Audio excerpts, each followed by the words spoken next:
finally got done running around. All right. So, we're here to read tonight Kids in the Dark. Let's begin. Growing up poor in the deep south meant sharing a lot with my little brother Ollie. Most often, we'd pass toys, clothes, and skin conditions between us. Ew. Up until he was 6, we even shared a bed. Neither of us was happy about that. It was my 10th birthday when that changed. I got one present that year, and it was a bed of my own. Ollie was jealous right away, and I could understand why. He had gotten that half-broken down frame with a worn-out mattress.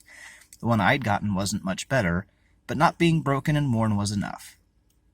Pardon me a second. Okay, great. Sleeping apart was a great feeling. It was freedom. No longer would I have to suffer these sudden and inexplicable kicks to the stomach. No longer would I wake up with Ollie's foot pressed into my neck like he'd stepped on Dracula the night before. At least, that's what I thought. Right away, right after I got the new bed, the shriek started. At first, I thought Ollie woke up in the middle of the night and screamed because he'd gotten scared. Then the sound echoed through the tiny room again, and I knew it wasn't a normal cry. The room was always black as pitch after sunset. The one window we had was pressed against a long-leaf pine, and even the biggest, brightest moon cast no light inside. The shriek just about drove me crazy. Every night, probably at the same exact time, these sharp yelps would knock me right out of my dreams. It wasn't my mom or dad yelling either. I knew what that sounded like, believe me.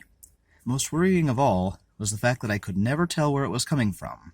It seemed completely random. One night, it had come from somewhere near the closet. The next, it had shoot out from a corner of the ceiling. Any hope I'd had of having my own space would get dashed every time, as Ollie would silently slip into bed with me, shaking like crazy. He'd clasp onto me and wouldn't let go until it was almost daybreak. Most times I'd take his hand and tell him everything was going to be okay, that it'd be over by morning. But I was never really sure. Over time, that shriek started changing. At first it was only by small degrees, but eventually it took on the primal hooting sound of a primate calling out its fierce warning. I had to clasp pillows to my ears just to keep from going deaf. Mom and Dad never believed me or Ollie, basically because the thing, whatever it was, refused to make a peep when they were in the room. Apparently they couldn't even hear it through the walls, even though it damn sure loud enough. The shriek just got worse and worse until I felt like I couldn't take it anymore. Me and Ollie were doing really bad in school, and we just had no energy at all. I could sleep more deeply with my head propped up and my eyes open in the middle of class than my own room at night. Then, thankfully, we moved out of the house nearly a year later. I had contemplated all sorts of things, even a child's clumsy concept of suicide, to get away from that horrific nightly noise. There was no problem at the next house. It was a nice, white, cookie-cutter home on a dead-end street, and I welcomed the normalcy. What's more, when we moved in there was a bunk bed waiting for me and Ollie. No more broken bed. No more second bed I ended up having to share anyway. The only problem was deciding who'd get the top bunk.